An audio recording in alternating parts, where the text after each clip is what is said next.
it's an anti-mage. LG really likes to play an anti-mage in this kind of situations. It's also a hero Ahmed loves a lot. Yeah, I think something as well I like about LGD's draft, especially compared to game number 2, is that this time around they've got a hero who very quickly is going to be activated and can do some casual tower pushing without really having to commit too far, right? Oh, I love the Beyond here.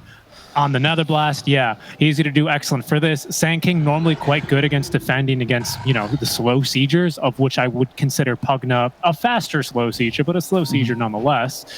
He is going to, Sand King that is not going to really be able to defend the way he'd like to, the way that maybe he was drafted to this game for T1, just because of the constant barrage of these Nether Blasts coming, boosted even more, of course, by the Wisp. And it's so hard to jump them because there might be, you know, an innocent Y on the Bane hiding behind, ready to counter initiate. Yeah, and this goes back to what the panel was talking about. Were they really baiting them with a Trim Protector? Was it actually really a bad pick? Did they have something prepared? Because now the Pugna's free to do the slow siege that he likes because there's no healing for the towers, right? So it's gonna be tough for them to be able to defend them. I think that the Pugna to me was what sealed the deal. I like both drafts, but you know, it was a very solid pick to get him all they needed. A great defense for the early because Pugna picked super early. A great tower pushing to put some pressure. A usage for this cow as well early because he's the damage that you need. It was really, really solid. Lack of stuns though, but against Dusa, do you really need them? No, she just walks. Yeah, Fiend's Grip, it's fine. Fiend's Grip, absolutely. That's a good enough of a stun as we'll exchange blows here in the mid lane. Greater Bash level 1. None there here onto Carl as they were a bit tit for tat. Bottom, do you think it's still going to be the Cuckoo Helm of the Overlord rush? It's for now, it's Helm 1, Helm of the Dominator in the quick buy. Yeah, definitely. If you're not playing Beastmaster with Helm of the Overlord, I think you're doing it wrong. I mean, there's a justification sometimes, like a Solar Crest Blink build for Initiator, but I think that's it. White Mundo is giving Faith Beyond a beating right now. Oh my god. He is. Had early. I was checking his inventory thinking, oh, or Venom? Nope. Just damage, just running at the Pugna, who's not very good at staving off this aggression. He needs like level 3, I'd say. Yeah, and even then, I think against most other supports outside of maybe an Oracle, this is one of the ones he's going to struggle with until he has the mana, until he has the sustained damage to really be, you know, outblowing him there. Oh, good effort. He tried to bash him underneath the tower there. That was a good play. Even Carl's like, ooh, cheeky, laughing that one. Oh, okay, I got to watch the positioning there. So he gets another bash on the way back out. Carl a bit under the tower. Yeah, because the Abba can always just dispel himself if there's ever a, you know, decrep into Nether Blast combo, right? Abba's going to be able to not only dispel it, get his move speed back, but put the shield up and even return a bit of that damage right back to its sender. So not a bad laner here, at least in the early levels. Eventually, the cooldown on Nether Blast, it's just a little bit too much for the Abba to sustain through. But that is a concern, though, the use of Decrepify this game, because if you use it defensively, it's going to be the Shadow Demon that dispels it. If you use it offensively, it's going to be Bane, or the Abaddon that dispels it. Who are you decreping? What are you decreping? Is it even that useful? Maybe not. Maybe it's just for the push. We'll see. And I have similar concerns for Bane, where there will come a point where I can't imagine him getting a Fiend's Grip off, at least for more than like 2 seconds. Against Abaddon and a Shadow Demon, it's just not a Bane game. Yeah, that is true. That's a good point, as there's a couple of bashes onto Carl underneath the tower, but he's got the creep. Oh, a third one. That'll secure him some CS. Sinq's happy now. I want to hear the post-game interview now. I'll be like, oh, I think Xiaoba got enough bashes this time. Ice Frog is paying us back for last game. Yeah, all is even here eventually. As healing self to be popped here by the director, and he'll be pretty much topped off after this one. I mean, it's all at the anti-mage, really. I think for LGD, we can talk about the other picks forever, but it's really just about Ahmed's performance and how much you can stop those Primal Roar setups, those Burrow Strikes, whatever it is, how great counter spells you can get, how much Nightmare might be able to save him, honestly, because it might just be used as a save this game. It's anti-mage or bust, really. How good Pugna or Spirit can do, it's all about creating space, ideally maybe taking a couple of towers, being useful in the first 20 minutes, and then hopefully Ahmed can carry the game from there. I think T1's been more diverse in that sense with their pickups. Especially that is true. Yeah, Beast as well. I mean, that creep. Ooh, nice counter spell there on the disruption down bottom. Ame will go ahead and burn a bit of the mana out from Zephyr. Normally, this is something that's actually quite annoying for an AM. The disruptor, of course, not only able to kite you around a bit with disruption and demonic surge combined. Shadow Demon, thank you. No disruptor in this game.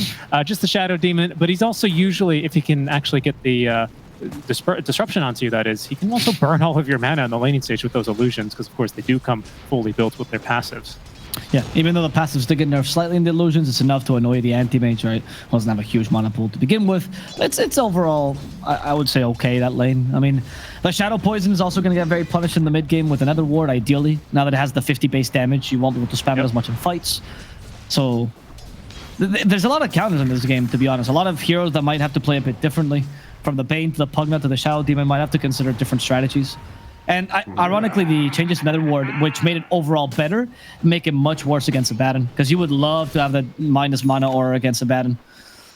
That you would, right? The 50 damage for him, he doesn't care, right? He's got a big old bell he can ring to get all that back if he needs to. And the healing is whatever. Yeah, it's the mana for him that is going to be very problematic. Yep. There's Jabba running back into the mid lane after a quick little TP, or sorry, after quick TP back home to refill. All right, can I talk about Carl for a second? You see his last hits, right? This is the last hitting of someone who's not interacting with the lane, and I'm telling you, this is an addiction. If you start playing Coddle mid lane, you start realizing, oh, I can play my game without actually having to touch any mid laner. And then you start trying other heroes, like, oh, what if Darkseer mid lane works? Oh, what if Sanking mid lane? And all of a sudden, you just forget how to play with people. You just play alone. You're playing PvE for the first 15 minutes. Yeah. I can't, and whenever you're like, if you play ranked and your hero's banned and Coddle's banned, you're like, what other hero can I play that I don't have to actually play? What hero can push the lane? Oh, maybe the Rubik mid is actually worth it. Just fateful the lane constantly. Some crazy stuff like that. So I feel like Carl's just caught in this endless cycle now. And you could tell, because Bad Rider is like that too. It does feel like Dota slid a bit into that direction, hasn't it? Right? Because we've been through a lot of different mid lane balance patches. There was to be honest, I do prefer this one compared to something that I think was quite opposite, which was when the waves, when the jungle creeps only spawned every 2 minutes, when it was very snowbally off of the mid lane, and then everyone decided, rather than try and outplay the enemy mid or go for a scary pick, we'll just pick DP and DK every single match, and everyone fell asleep in the mid lane, right? Yep. Maybe we've slid too far into the other direction where it's, I don't care really that much what my mid lane matchup is, so long as they're not going to snowball and win the game off of it, because I can just farm my jungle creeps. Spiritbreaker's not one of those heroes, though, is he? No. I mean, if you leave him alone in lane, he's great at ganking. He just needs to 6 first. I think Xiaoba might just find an opportunity, wait for like 1 or 2 core items, see whomever he can catch. With Nightmare, it's actually kind of easy to set up for the charge up top, right? Just get him charging somewhat. Wait, hope that they haven't called him missing and then Nightmare before the Medusa can back. Oh, well, here comes the charge bottom. Oh, there we go. Yep. And it's getting quite close. There's Cuckoo. He's on level 4. He shouldn't be able to fight this too well. They did give the anti-mage the overcharge, but that's level 6 we're talking about. Xiaoba will help Sink You get the first blood. And it's going to be on Cuckoo. A Beastmaster's already struggling a bit. Will struggle more. So we get a little what is that? Beautiful. Aperture Science theme whistle out from the Wisp after a beautiful gank. Still Alive is the name of that song. And, well, Cuckoo can't say that. Well, he can say it now, as he's going to TP right back down bottom and hope to get this Helm online. And I actually think, I don't remember if I finished off this point, but the Helveting Warlord creep is still incredibly tanky. Something like 2,000 HP or something, a little bit ridiculous.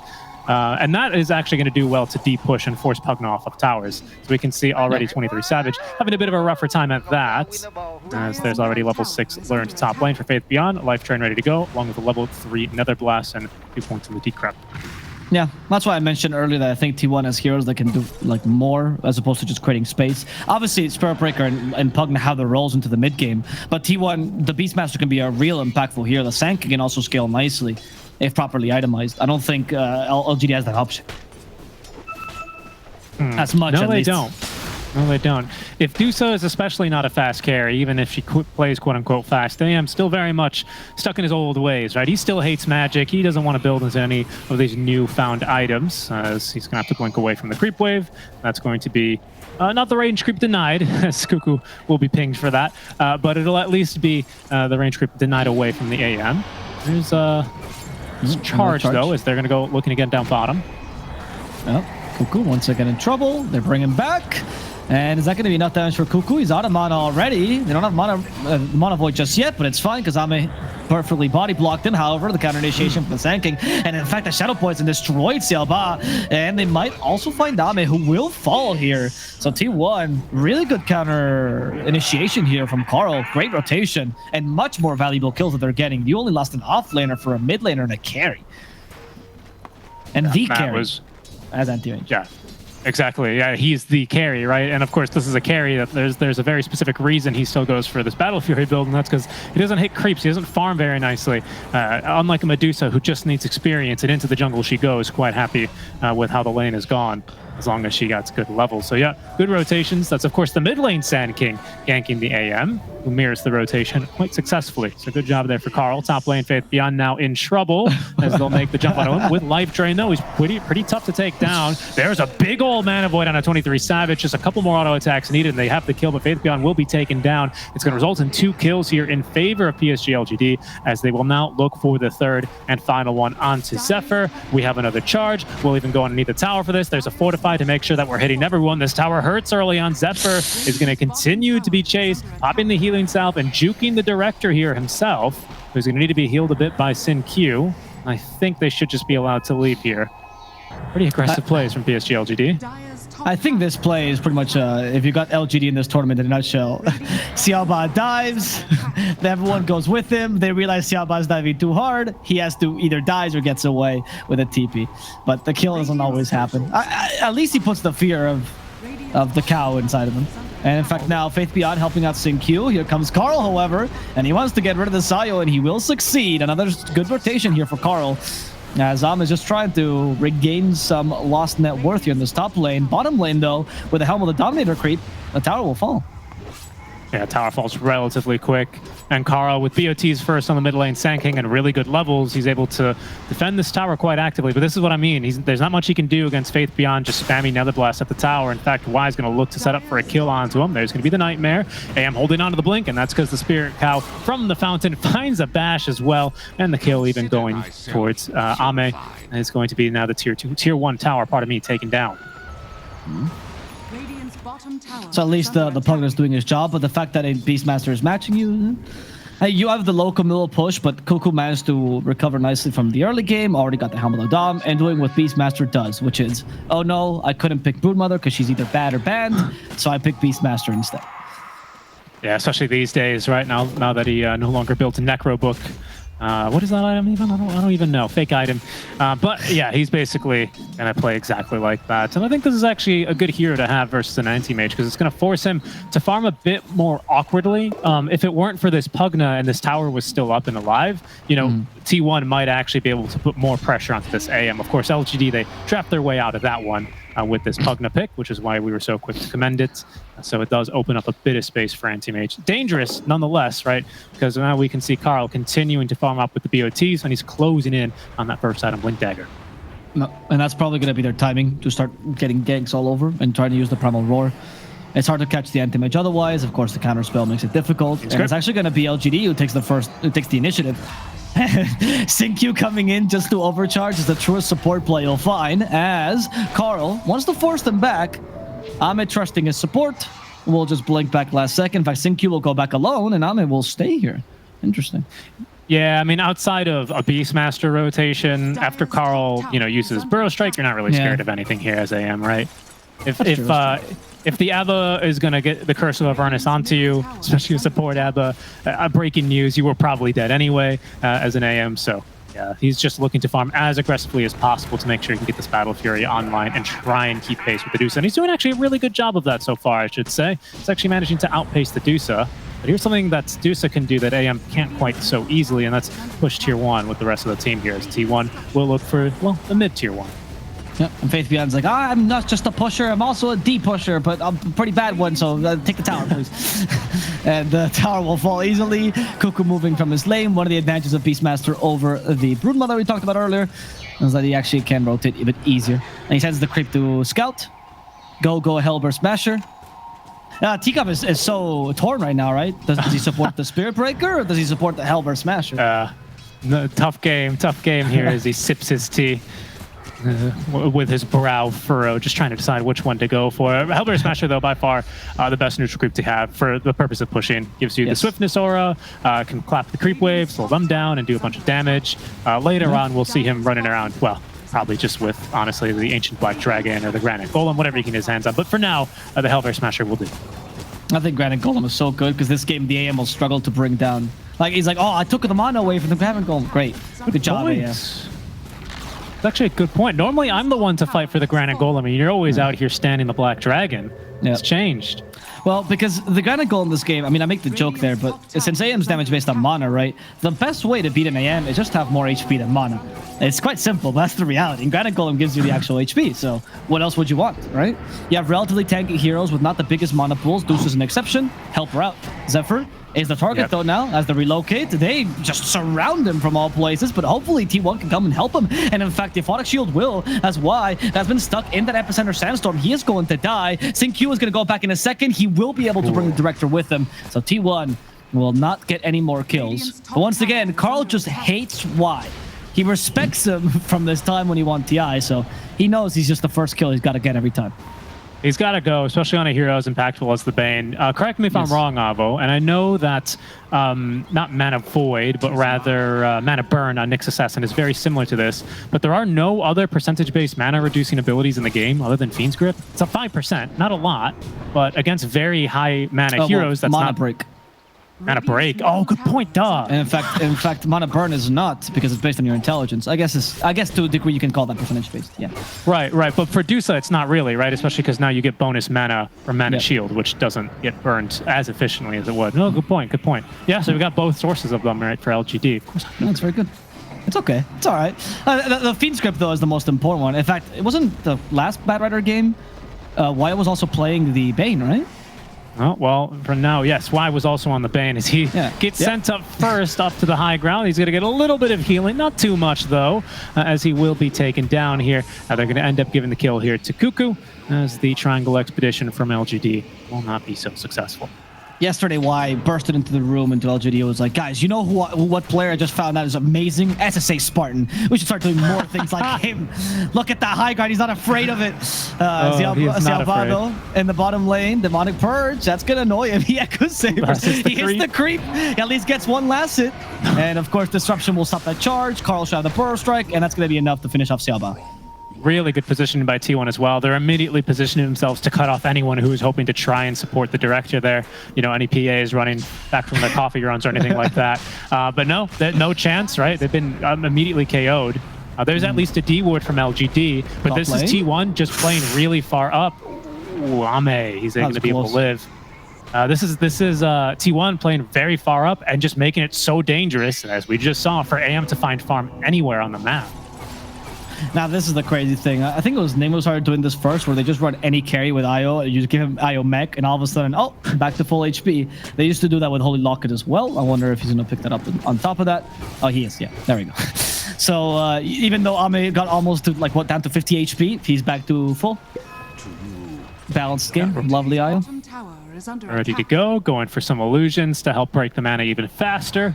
Because we do have, well, we got two really good mana bombs, don't we? Dusa, of course, is the mana bomb, but Zephyr as well, especially for how much HP he has, is almost always a free kill as well if you can get on top of him on the AM. And of course, that disruption. And not only disruption, but demonic purge as well is actually quite a big problem for a hero who's all mobility based and who even does damage based on their mobility, right? So Xiaoba is going to be quite happy as well to have the SD removed. I mean, that SD got pretty heavily countered this game, to be honest, between the two supports. Oh, Carl, not even concerning himself right now. He knows Carl's a support murderer, and that's what he's going for. Xingqiu, little hit there from the Caustic Finale, but Xingqiu has the tether. Oh, no! He got left in the low ground. Whitemon's closing in. A little bit of damage with that Mystic Coil as Xingqiu manages to relocate in time, but what's happening there, Xingqiu? What's your plan? Your plan is for your coach to come save you. Here he comes. Xiaoba Saber. No, never mind. He's just going to be distracted. Okay, he's dead. Space created. Oh, gets tethered to the creep wave. We spoke too soon. Xingqiu. Oh, wow. He actually forces a Primal Roar. That's a win in a supports book. And that's so much space given to LGD as well, because they actually rotated 4 players. You managed to take an Ancient stack from the Dusa. Exactly. That's what I was about to say. What are we going to do with this space? That's always the question you have to ask. Right now, though, Ame in a bit of a rough spot. Stone Gaze active. Oh, he's going to blink. Well, is technically the wrong way, but is the right way this time to make sure he was not facing 23 Savage whatsoever. He must have been so close to that petrified distance. Is why he's not petrified at all. He's going to turn on actually Nightmare up the Dusa. In the river, they're also fighting as Faith Beyond life draining, trying to heal back up, though will be cut down by the Shadow Poison. Back on board now as we see why trying to outrun 2 cores, but alas, Avo, he is but a mere bane. Another Nightmare, though, as he's really making them work for it. Both supports creating a lot of space, but creating a bit of farm as well for the cores of T1.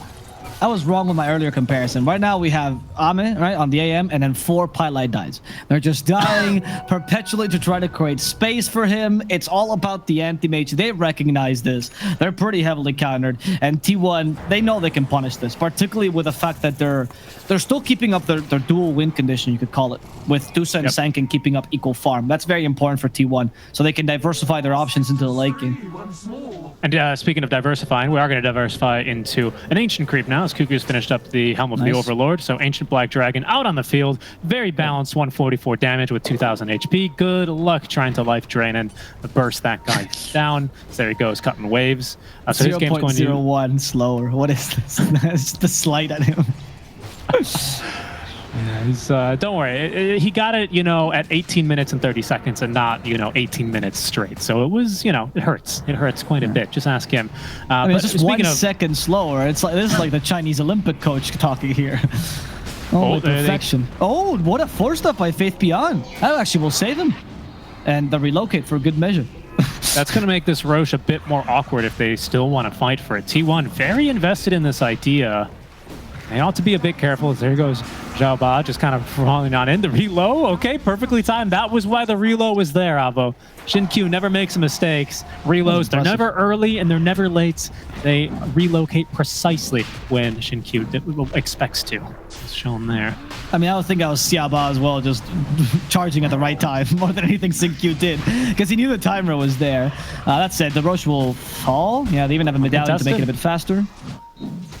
Medallion, but no point in the Avernus as we've maxed out Mist Coil on Aphotic Shield first. That'll be Aegis then for the Medusa. Seems fair. What are you pushing with the Avernus, right? Who are you? Let's be honest. Are you ever going to get a silence off on any hero? No. Not this game. Zephyr. Ooh, okay, we'll be Nightmared. They've caught the Wisp in the river, though, but we've already used the stun. Yule Sceptered now is going to be the Sand King. That's his own.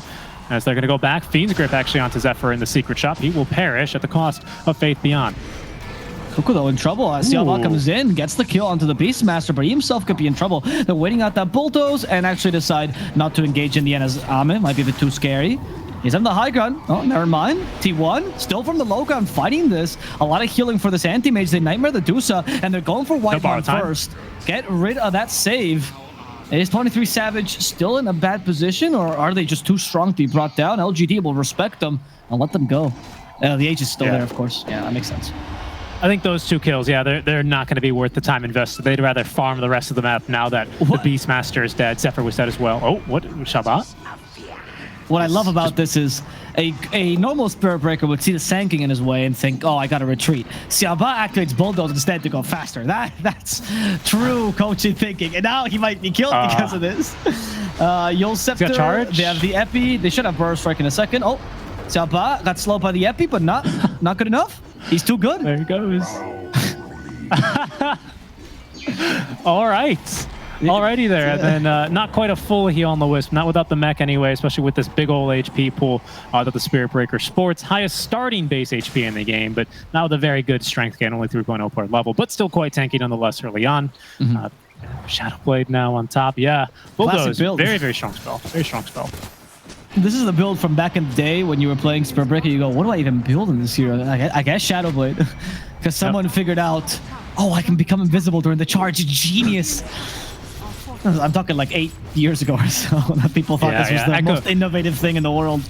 Echo Saber, of course, didn't exist back then. So it was really just kind of Shadow Blade. There was no Solar Crest or anything. Nope. With the Wisp as well, you get that percentage-based move speed increase, especially if we manage to find ourselves. I thought Wisp had a talent for that. I might have actually moved it. He used to have like a percentage-based... oh, it's the Shard. Yeah, 10% move speed on the Shard. But right now, tier 2s for tier 2s. Neither team actually, neither team really defends too well, but both teams attack very nicely. As we can see T1 are poking at this high ground on the tier 3 tower. Ame is going to look to do the same back home. So Xiaoba just with a charge back onto his own high ground. This man knows no fear. When you win a TI, fear is just eliminated. They're going to get a tier 3 top first, though. There goes the tier 3 with Shin Q rather, and Ame both. Shin Q has tether. He's going to have to go to a creep wave here, and that's not going to be far enough to save him. Back down bottom, though. Looks like they'll have to sacrifice the Diablo in his place. But LGD coming out ahead of that one as they do manage to get the tier 3 tower trade in their favor. Look at Ame's build as well. He's actually going to finish off an axe now after the Manta style. And this is an item that got heavily buffed to last patch. Now it has charges, essentially. What it does is essentially like an offensive, like you blink an illusion, essentially, at the enemy. And with the charges, it becomes quite a good way of harassing these ranged heroes. Very low, well, relatively low cooldown, very low mana cost. You can just send one out and annoy the Dusa. It's pretty good at canceling blinks. It's actually a pretty nice utility item. I haven't seen it been picked up this early, but I think the idea is pretty good.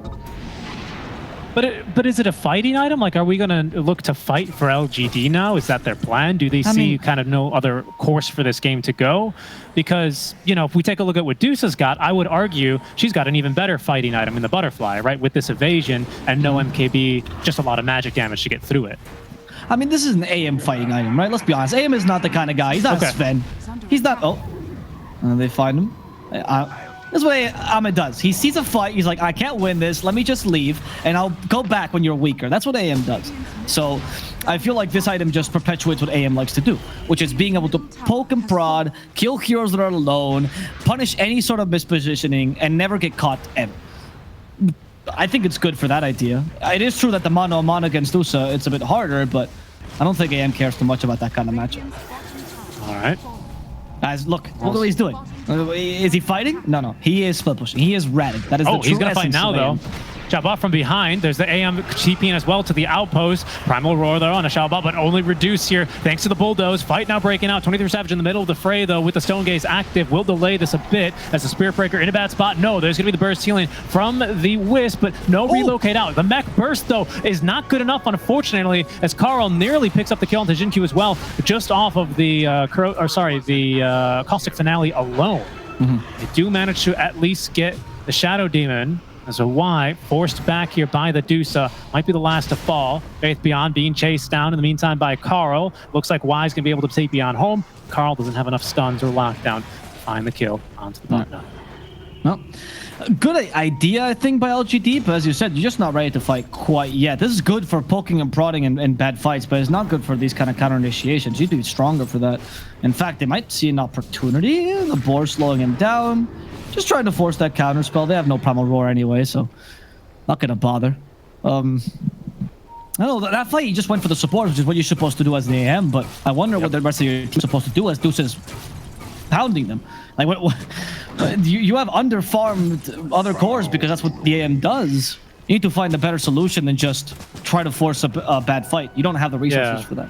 Yeah, exactly. Now, I want to be clear, right? Obviously, you're not saying... it's literally the question is, what do you do except run at supports? Because the answer is definitely not run at Dusa, because she is stronger than you right now. Basically, just because of Butterfly. Even if you have Mana Break and the 3 illusions on top of it, like, that's just not how it works right now. Hence, the Arteezy still farming meme. Here goes Ame. He's got us to continue to farm. Going for the Ag Scepters is a good idea. So I'm eager to see how it works out for them, as we just have top and bottom, respectively, being split pushed to death. And Xiaoba as well cutting waves. Oh, he used charge, so he doesn't have to get out, but he does have a silver edge to escape.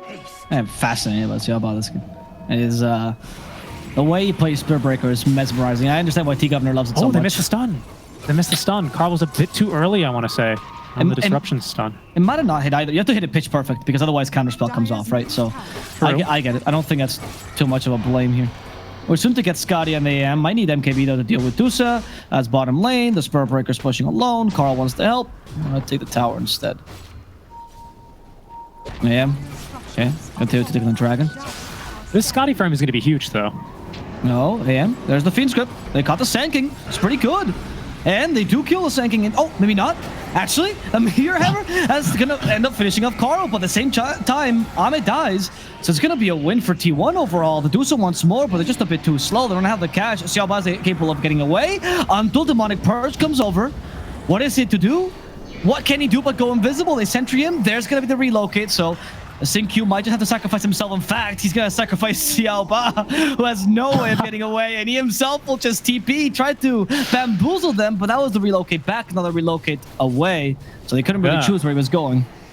Quick correction. I do hope we see this again, because that was not an LGD Meteor Hammer. That was a Zephyr Meteor Hammer. And I think this is quite an elegant solution to the AM. There it is, JJ, right on the money here. And we can see what initially looks like a really good catch here onto the mid lane Sand King. I mean, it's so difficult, right? Double save. Right. We're able to use the Aphotic Shield defensively and then use the disruption for the setup kill. And Zephyr, knowing that, okay, I'm probably never going to get to Demonic Purge this AM, he says, parry this, you filthy casual. Try counterspelling a freaking meteor. And guess what? He can't. He cannot. So the stun is going to end up lining him up for death. Really good itemization here from T1. And I think it just might net them this tier 3 tower. No, the Fortify, however, forced out is still a pretty big win for them, especially because, unbeknownst to them, there's a DD rune chilling right outside of Roche. And speaking of him, Roche number 2 ready to go. Not too surprised that Zephyr's the one going for these kind of builds, because he was the one that also loved the Meteor Hammer on the Phoenix, even though it was considered a meme, and he was like, no, Holy Lock and Meteor Hammer is the way to go. Same with Nyx, he actually played it even after people stopped playing it. So I love the idea, actually. Very, very creative. I mean, it's hard because disruption, I don't think, is enough to actually set up your Meteor Hammer, but if it's just in an area generally, yeah, why not? Especially if you can predict the AM jumps. Only Zephyr can do that, though, because only he's that good. Yeah, I think it's something like if you do it exactly after you banish, which you don't because there's a backswing to the animation, it's 0.25 seconds because the Meteor Hammer is 2.5 to channel and then another half a second to fall. So it's close. Oh, it's close. All right, then we're seeing the Blink Fragment illusions coming to play, and they're doing nothing. Well, I mean, they took a bit of mana, but they're... mana. Yeah. But okay. I mean, we've only got one more charge now. Ags for Carl. Pretty big deal. As the Roche falls. Preemptive Stone Gaze as well. Might as well wait for our next volley of items, right? I believe we just saw an Ags for Carl, like you mentioned. We'll just wait now for the Stone Gaze to come back. And should be T1 looking for another big opening into the game. They might decide to go back down bottom and break through the barracks, stop Xiao Ba from continuing to nuke the waves. They might try and go for this top tier 2 instead to open up the possibility to start this slow siege now and try and choke this AM out of the game. I'm interested to see here what T1, how they're going to look to approach this second Aegis, because this is an Aegis that's maybe not going to end the game, right? Because it no longer comes with the cheese, but it is going to be an Aegis that helps you put yourself in a position to end the game. Trying to quiver on Xiao Ba is gonna... It's pretty good for getting these initiations out with the Heaven's Halberd. Look, I can see him slowly but steadily regaining the utility he lost in that mid game. And as T Governor pointed out in the panel, he is becoming a split pushing machine. That's why I think the Ags for Carl is such a big deal. We'll see how this progresses. Carl himself is going to go for Octarine Core. You buff up your Burrow Strike. Best thing you can do is just go and Octarine it, so you have more Burrow Strikes. So T1 are going to smoke up, and they're making the right play. They're showing mid lane quite blatantly on the Dusa, which is going to give a bit of security to Ame to push other waves. But here, now, we have Y in the way. Oh, they're not even making the play. Actually, they're just going to go in on the Dusa. They're going to escort this wave mid and look to fight. Yep, they actually canceled Lincoln. So another great force step by Faith Beyond, but they're not going to play the enemy this game. Don't go back and try to fight him. You just try to take the racks. Send one person at most. Let Dusa do the job. And it's going to be Zephyr they sent back. Zephyr's going to go in. Here it comes. He got the Meteor Hammer. I missed. He missed it. Yeah, like I said, it's not really possible, but if they actually join Carl as well, they can kill Sin-Q as there's 2 fights happening at the same time. Sin-Q, the main target. And with a Burrow Strike, that's going to be enough damage. They even burst him down, bringing down the creeps in the mid lane. They're actually winning as well. 23 Savage just burst down Faith Beyond. Xiao Ba can't really get the kill there on Cuckoo. He's been silenced as well the first time Whitemon gets that off. But Whitemon will have to... Yep, retreat immediately. Not much you can do here. Savage nearby. So slow. Xiao Ba got slowed down by the Mystic Snake. There's the attempt from Ahmed to fight this, but he's not going to be able to get anyone, even with a Blink Fragment, just get stopped. And now T1, they got it. They forced the enemy team back. They can't split push as much, and they actually are near the racks now. So it was overall a win, even if they can't take the racks, because they forced the Anti-Mage to not play his game. Yeah, they forced him back. He's got Eye of Scotty up now, so he's a bit difficult to take down. Xiao Ba, what? Oh, he's going top. Okay, I thought he was like charging someone here. Okay, whoo! He's going all the way top to split push. Carl, though, I think they got a whiff of him on the way past. Does anyone smell a cow pie? Wait a second. And he's just not going to even farm the wave here. He's got a TP scroll at the ready. See what he decides, what mischief he decides to get up to here. The rest of his team still lingering in the mid lane. As Carl will go home and refill on mana and HP. Ethelyn's already picked up on the sinking. I would say maybe the most valuable part of the Octarine core right now, as you're not going to be able to catch, ideally, the anti-mage from the trees. This is your solution to the counterspell. Just catch him from outside vision so he can't counterspell you. It successfully did so a couple of times in the early game, and now want to continue to do this. So, quick question, because I believe Dusa has Ags on the way.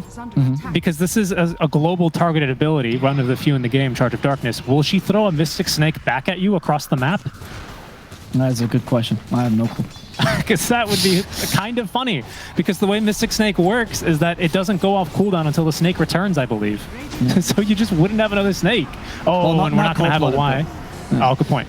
Yeah, Y. Okay, they're going to be able to take the Rax, though, and bring Y down at the same time. It's not, not strong enough. And the Primal Roar hits him. There's no bulldoze just yet. The Nightmare, they still set up with another stun. Again, 23 Savage just blinking forward and trying to go for the kill here on the enemy mid laner. Not going to find it, though. This time he's a bit too tanky. He's needs to be forced into safety. They are losing bottom. This push from the IO Anti-Mage working well for them, as those Blink Fragments are actually being used here just to push the towers. Carl? One Carl. They do. Mana Void to stun him. He went for the Mana Void talent, which means Carl is actually a possible kill for them. And they will get him down. Cuckoo as well. They're only concentrating objectives, though. Deuce is a bit too slow. There's Carl coming back in. Good counterspell. Syncue might be just left behind. Nope. He has a good tether. Wow. Wow, that was amazing. What a play by LGD. They're just like, they must be causing so much panic in these comms right now for T1. I mean, we're losing the fight mid. Guys, we need help. We're losing bottom. They're going to kill Carl. They actually get the kill onto the mid lane Sand King, thanks to basically an amazing counterspell from Ame. That's what sets them all up for it. They end up disrupting the Shadow Demon instead, and without that kind of setup, you can only hope to get the Wisp. And the Mana Void talents are also a pretty big deal. He went for both the Mana Void cooldown and the Mana Void stun, which allows him to catch up to the Sand King. A considerable stun now. 1 second. Not bad. Speaking of stuns, he's going to have one more of those to boot with the full Abyssal Blade. Pseudo evasion proc as well, because you cannot miss any attacks that you hit on bashes. Blink Fragment. That's actually so useful for vision. Honestly, that Axe has turned out really well this game for now. As Xiaobao just going in. He has a silver just well, wants to get the kill onto the Shadow Demon, but that's a bit crazy. Another strike on top of that. Needs to get it at least. And now, will he charge away? No, he will die. But in exchange, they did take the Rax down bottom, so it's more of a distraction there. Plus a kill he got there. Oh my goodness, he knows his role. He's just bait. This is incredible. This is incredible. We're seeing some like true Art of War stuff here. They're doing like these feint plays mid lane where they send Xiaobao in on like what is basically a suicide mission. Yes, they still get a kill out of that, but the true objective, I mean, they immediately relocate down bottom and get through the bottom barracks. I really didn't expect PSG.LGD, even with the AM split push threat, to be able to get the first barracks, but here we are already, especially when T1 we're pushing what, like 23 minutes in the game up to high ground. Wow. Now with the Ags, you do have a bit more stunning power for T1, but they just don't have the greatest lineup to dealing with the split pushing. It really is just the Sand King that can do something about this. I guess the Beastmaster with his creep somewhat, but the greatness of ghost pushing or just not being there when you push, which the creep allows you, is not great against these stronger split pushing lineups because your creep doesn't push as fast, nor does it have kill potential. Ideally, you want to punish these pushes, but you just don't have the tools for it. And hopefully this Axe can fix this up a bit, because it is a stun. That is true. They have been having catch issues, and that's unfortunately the kind of problems with Abba and Shadow Demon. Shadow Demon, sure, you could say he's a little bit of catch, especially if you can farm an Ags, right? Because Demonic Purge situationally is all you need in games. Pardon me, in this game, that's unfortunately not the case, though, right? AM is still going to blink even if he's slowed to a crawl. It's very effective against Spiritbreaker, I will say, and it's very funny to see him basically crawl around on all fours when he should be charging at what is 973 move speed. Unfortunately, Duke gets none of that, basically, and he might have even less, as T1 will actually begin to rotate towards the top lane. Blind stun from Carl. It's going to miss, but a good effort. And that's at least going to force Xiaobao all the way back. He is really good at split pushing this Spirit Breaker. Honestly, with the AM, you have a great split pushing lineup, and that's why I was mentioning the whole Beast Coast LGD. It's exactly like that game in the group stage of the Animajor, where lack of stuns and supports, they smoked under the Hawk. Not on a ward, but it's equally bad. They actually counter smoke here. So the lack of stuns on the supports for T1 means that every single stun they do is a relatively high commitment, even the burrow strike. So, because you're at least going into the fight. So you just can't send a support out, stop the push, let the support set up for the kill. The moment the mid laner or the off laner is TPing, LGD knows, and LGD either forces a fight or they continue to split push and try to make more people TP. They have all the information there. And speaking about that split pushing, Gaben, he's liking the way that this game is going because we now have got a leveler for AM. They've just randomly dropped that one, so they're going to re-smoke, and if you look for another engagement here as T1 were fruitless on their last counter smoke. And it looks like LGD will have the same fate. Next Roche, it's going to be a long one, which is why both teams, we're in the Roche window right now. It's 2.5 minutes until he's back up. Teams don't know this, though. That's why they're playing so cautiously in this window. This is going to be third Roche already, so he's going to have Aegis, Cheese, and then either a Refresher Shard or an Aghanim's Blessing. So quite a powerful item this game. And a big turning point. I would say so. Is there anyone that really wants that Aghanim's Blessing? Honestly, it might actually be a good item on the Bane here. Making, well... No, because you still have too much save. No. I'd say probably Spirit Breaker. He already got one, no? No, doesn't have one yet, but there it goes onto Zephyr. Yeah. Oh, goodness. Look at the status just on the Bulldoze. He's going to get through Zephyr before Disruption come through. There's the Primal Roar now, as they will get through that Bulldoze duration. Carl sets up a beautiful two-man stun. Why, though? Always frozen solid, unfortunately, does now finally, just for a second, get off the Fiend's Grip. Is that going to be enough? Because AM's already on top of 23 Savage and has burned through all the mana. Huge mana void. And down goes 23 Savage. There's a buyback from Zephyr, but he's not there in time, Avo. And now he is going to be life drained to death. Xiao Ba buying back immediately back into the fight, and LGD have bursted through the cores of T1 and are straight onto the high ground. All right, another charge. He does get turned to stone this time, but they're not as scared any longer. They continue to split push. I mean, it is the mid lane that you're pushing, so it's probably the hardest objectives here for LGD. They're just looking for the opportunity. They go for 23 Savage. Once again, Mana Void is off cooldown. They want to attack him, but he's back to full mana again. Blink Fragments used. Ahmed could be in trouble. They're trying to get another strike off. He's been disarmed. Xiao Ba doesn't want to get caught here. Burst strike. Xiao Ba in trouble. He did buy back. Doesn't want to force a dive back, but they save with a relocate. Director can't die here, and they'll make sure to save him that way. Of course, Syncue will be coming back here. T1 setting up again. Classic misdirect there. Little M. Night Shyamalan twist. Oh, you thought he was going to die? Absolutely not. He gets out unscathed thanks to Jin Q. And now, well, unfortunately, Roche is not up. That'd be a really good timing here for LGD. They got the buyback out from Carl. There's no buyback here on the Shadow Demon for 15 seconds, which means that he'll be alive well before Roche is. AC queued up next for Xiao Ba. He is starting to kick some major butt here. Approaching this 25 talent. I do wonder what he's going to take. I feel like almost certainly this HP. 4k HP, you're on and around with all this armor as well and disarm. Yeah, that's just got to be the perfect role for him, right? I don't see much point in the greater patch damage. I mean, maybe if you really want to force some really good engagements, but I agree with that. As Roshan just spawned, is that 50-50? He's got the Aghanim's Blessing this time around. All right. Yeah, good for the Spurberg, as you mentioned. I can't see any other one that's that great. Because Bane, we just saw the longest Fiend's Grip of the game, I think. So it's just, yeah, unless you're fighting someone in a really bad position. There's just nothing you could do against that shard either, unfortunately. If it was like physical or ignored like ethereal targets or something, no. No, I mean, if it was, if you got Ags, the shard, it wouldn't be that big a deal, right? Because you have Ags. True. Okay. Well, guess what has a free Ags? That's my point, though. It's not about that. It's about the Abaddon and the Shadow Demon that can just both cancel Fiend's Grip. Ah, yeah, that's a good point. So it's like, oh, yes, oh, I got Ags. I have 3 Banes all dancing at the same time and touching you in the wrong ways. T1 just Photic Shield. Goodbye, Bane. Leave this game. Showing off their cheese as well with that taunt. Yeah. Which Bane? Oh, thank God that is T1 that's picking it up. If that's LGD, whew, give it to the AM and good luck, Dusa.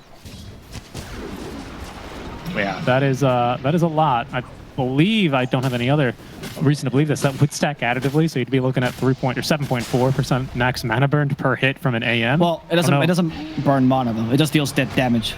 Deals damage. Thank you. Yeah, so the mana burn then deals us damage, which is incredibly effective against Dusa. Bullish Bane is just a bunch more damage. He did go for the bash damage at the end. So instead of trying to be tankier, he's going to try to deal more damage. He's liked going in the engagements and getting a single kill. All right. I love the win rate this patch is 0. Well, to be fair, I mean, I'd like to see, what N equals on this one, right? Stats, they don't lie, ladies and gentlemen. Quite famously, they don't lie, but they can be slightly deceiving, as if that, maybe that one's never been picked up in a pro game. We'll see. I go for the Roche here.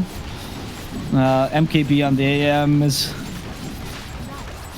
now just taken super quickly. You get the Xiaoba, Ags nice. for Xiaoba, yeah. Smoke. Okay.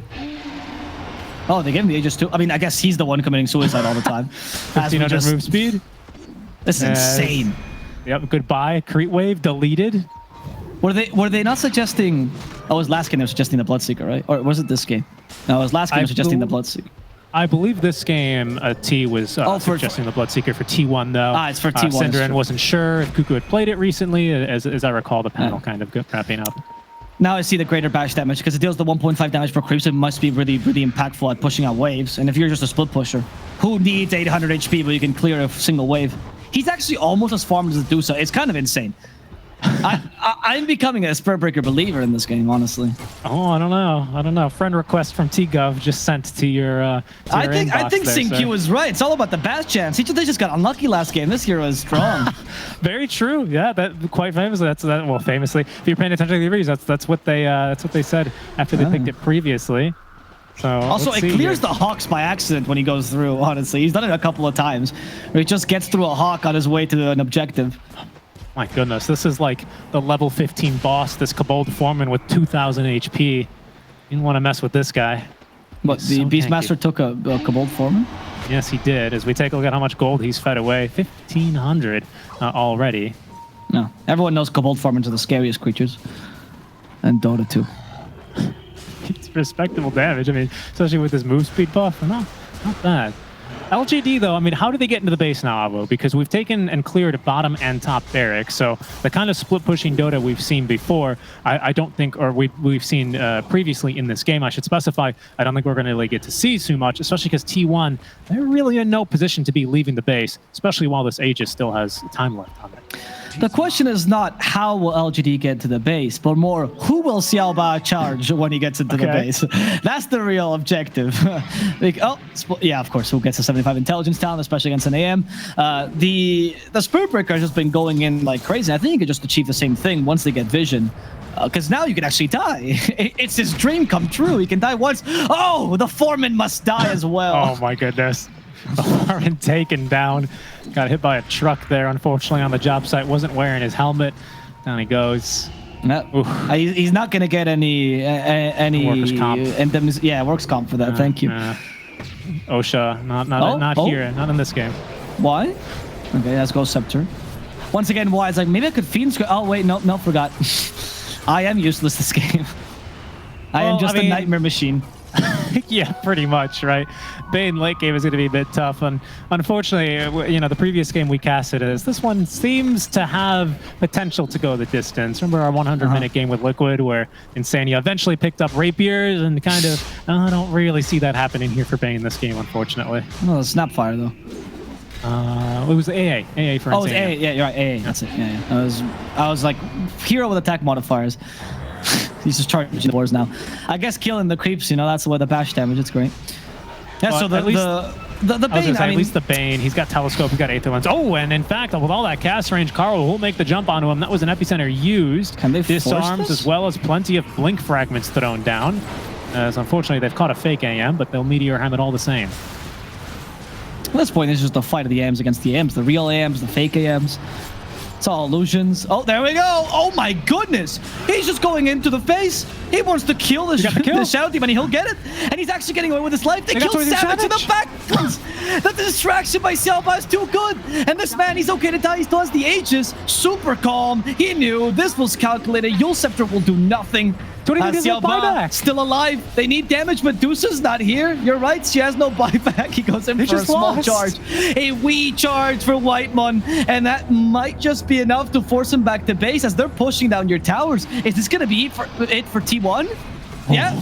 You can't escape the grasp of the cow. They're going to bring down everyone. They don't have buyback on the Sand King either.